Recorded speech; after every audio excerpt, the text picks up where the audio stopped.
आप सभी को मेरा नमस्कार। मैं प्रवीण सोनी अपने YouTube चैनल पर आप सभी का स्वागत करता हूं और आज की इस वीडियो में हम बात करेंगे हरियाणा पब्लिक सर्विस कमीशन की कार्यप्रणाली और हरियाणा पब्लिक सर्विस कमीशन की कार्यप्रणाली पर लगातार खड़े किए जा रहे सवालों के बारे में। जी हां, आपने मेरी इससे पहले बहुत सारी वीडियोज देखी होंगी जिनमें मैंने एचपीएससी यानी हरियाणा पब्लिक सर्विस कमीशन की खूब तारीफ की है और तारीफ करे भी क्यों ना, क्योंकि एचपीएससी पिछले कुछ सालों से गरीब और मेहनती युवाओं को गजेटेड ऑफिसर के पद यानी ग्रुप ए और ग्रुप बी के पद बिल्कुल फेयर सिलेक्शन उन पे दे रही है। और पहले ये पद जहां लाखों में बिका करते थे और अब जब एचपीएससी बिल्कुल फेयर सिलेक्शन करवा रही है तो भी एचपीएससी की कार्यप्रणाली पर बहुत ज्यादा सवाल खड़े किए जा रहे हैं। तो ये सवाल क्या है, क्यों खड़े किए जा रहे हैं, तो इस वीडियो के अंदर हम डिटेल से चर्चा करेंगे। ये वीडियो आपके लिए बहुत खास रहने वाली है, तो वीडियो को आप अंत तक जरूर देखिएगा। और यदि आपने अभी तक भी चैनल को सब्सक्राइब नहीं किया है तो पहले चैनल को सब्सक्राइब जरूर कीजिएगा। तो चलिए बात करते हैं एचपीएससी की कार्यप्रणाली पर खड़े किए जा रहे सवालों के बारे में।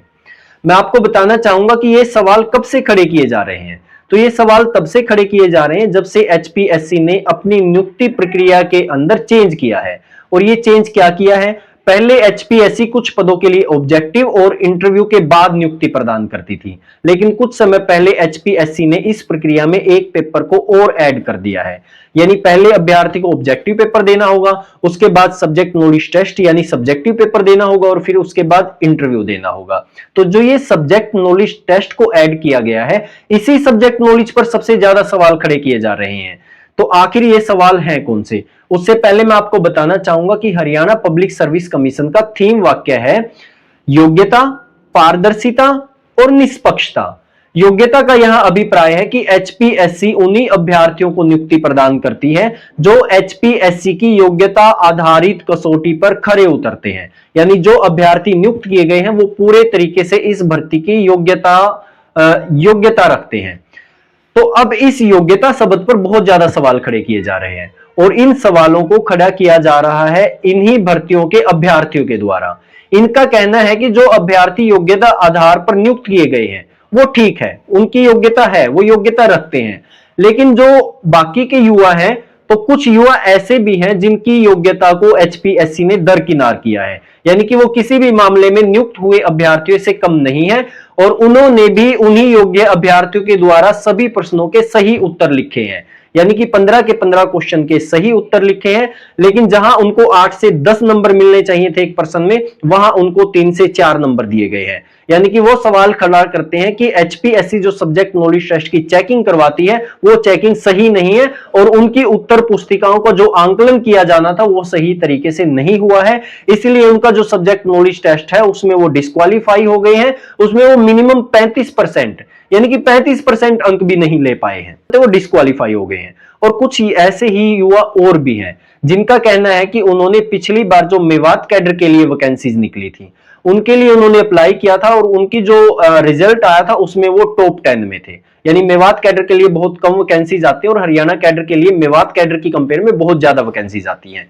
तो जो मेवात कैडर के लिए कम वैकेंसी आई थी उन कम में भी उन युवाओं ने टॉप 10 में स्थान हासिल किया था। लेकिन अब की बार जब हरियाणा कैडर के अंदर उस सब्जेक्ट की पोस्ट आती है और वो अपना सब्जेक्ट नॉलेज टेस्ट उसी तैयारी से उसी तरीके से देते हैं तो भी उनका सब्जेक्ट अब की बार पास नहीं हो पाता, यानी वो उसमें क्वालिफाई नहीं कर पाते हैं, जबकि पिछली बार वो उसी तरीके के टेस्ट में टॉप 10 में थे।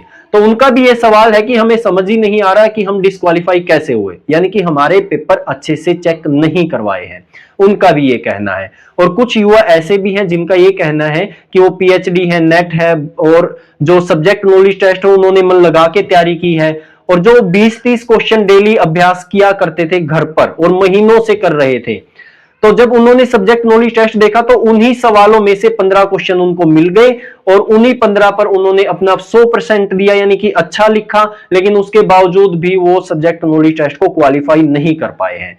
कहने का मतलब कि एचपीएससी की जो सब्जेक्ट नॉलेज टेस्ट को चेक करने की प्रक्रिया है उस पर सवाल खड़े किए जा रहे हैं। तो दूसरा शब्द है पारदर्शिता, और पारदर्शिता का अभिप्राय होता है कि जिस अभ्यर्थी का सिलेक्शन नहीं हुआ है उसको उसकी कमी का पता होना चाहिए और उस कमी से वो संतुष्ट भी होना चाहिए।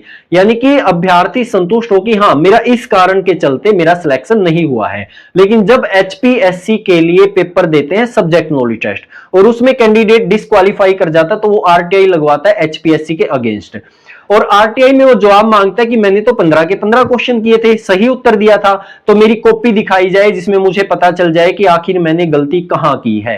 लेकिन एचपीएससी इस आरटीआई का जवाब देती है और इसमें एक सुप्रीम कोर्ट के केस का हवाला देती है, Angesh Kumar versus union public service commission. और इस केस में हुआ क्या था, इस केस में जो पिटिशनर थे उन्होंने अपनी कॉपी मांगी थी कोर्ट के द्वारा और जज साहब ने दोनों तरफ की बातों को सुनकर के फैसला दिया था कि यह गोपनीयता का विषय है और इस पर कॉपी नहीं दिखाई जा सकती। तो इसी केस का हवाला देके आरटीआई में जवाब आता कि आपकी कॉपी नहीं दिखाई जा सकती। लेकिन इसके बाद भी एक केस हुआ था और वो सुप्रीम कोर्ट ही गया था और वो केस हुआ था यूपी पब्लिक सर्विस कमीशन के अगेंस्ट। तो उस केस के अंदर सुप्रीम कोर्ट में ही फैसला सुना गया था और उसमें यह फैसला दिया गया था कि जो पिटिशनर ने कॉपी मांगी थी उसको 5 दिन के अंदर उसकी कॉपी दिखाई जाए, क्योंकि इस केस के अंदर किसी भी प्रकार से गोपनीयता का हनन नहीं होता और आरटीआई की जो धारा 8 है उसका 1 का किसी भी प्रकार से उल्लंघन नहीं होता है। तो यानी कि 20 फरवरी 2018 को अंगेश वाले मामले में जरूर कहा था कि कॉपी नहीं दिखाई जा सकती, लेकिन इसके बाद जुलाई में जो वर्डिक्ट आया जुलाई 2018 में, उसमें यह कहा गया था कि कॉपी दिखाई जानी चाहिए, जबकि एचपीएससी अंगेश कुमार यानी कि पिछले केस का ही हवाला देके कॉपी नहीं दिखाती है। अब मैं बात करूंगा पड़ोसी राज्य राजस्थान की, तो वहां पे होता है आरपीएससी यानी कि राजस्थान पब्लिक सर्विस कमीशन के पेपर। तो राजस्थान पब्लिक सर्विस कमीशन मात्र 10 रुपए की फीस में अभ्यर्थी को उसकी कॉपी डाउनलोड करवाती है, यानी कि आप अपनी कॉपी 10 रुपए की फीस में भी ले सकते हैं और देख सकते हैं कि आखिर आपकी गलती कहां थी। तो जब पड़ोसी राज्य इतना कर रहा है, वहां गोपनीयता का हनन नहीं हो रहा, तो एचपीएससी क्यों नहीं दिखा रही, ये भी एक इस पर सवाल खड़ा होता है। और साथ ही पारदर्शिता पे एक सवाल और खड़ा होता है कि सब्जेक्ट नॉलेज टेस्ट में पारदर्शिता नहीं हो सकती, क्योंकि पहले एक आरपीएससी में एक ऐसा केस हुआ है और उसमें केस ये हुआ था कि एक अभ्यर्थी ने जो क्वेश्चन के आंसर दिए थे वे अन्य अभ्यर्थियों के जैसे ही थे, लेकिन उसके गलत करार दिए गए और जो अन्य अभ्यर्थियों ने वैसे ही क्वेश्चन दिए थे उनको सही देकर के नंबर दे दिया गया और उनको पास कर दिया गया। तो सब्जेक्ट नॉलेज टेस्ट अपने आप में ही एक सवाल खड़ा करता है। तो ये पारदर्शिता है और इस पे आप कमेंट्स में लिख सकते हैं कि क्या एचपीएससी में पारदर्शिता की जो बात है उस पे खरा उतरती है या नहीं उतरती। और लास्ट में हम बात करेंगे निष्पक्षता के ऊपर। तो निष्पक्षता का अर्थ होता है पक्षपात ना किया जाना। और मैं आपको बताना चाहूंगा कि Haryana public service commission PGT के जिन भी सब्जेक्ट्स के लिए टेस्ट आयोजन करवाती है तो उन सभी टेस्ट से हरियाणा जीके को हटा लिया गया है। यानी कि पहले 20% हरियाणा जीके होती थी पेपर में, लेकिन अब वो हरियाणा जीके बिल्कुल सिलेबस से ही हटा दी गई है। तो क्या ये हरियाणा के युवाओं के साथ पक्षपात है?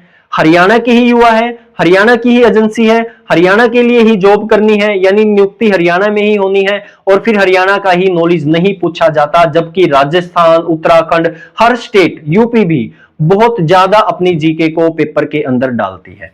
तो क्या ये हरियाणा के साथ पक्षपात है? इसके बारे में भी आप कमेंट्स बॉक्स के अंदर मेंशन जरूर कीजिएगा।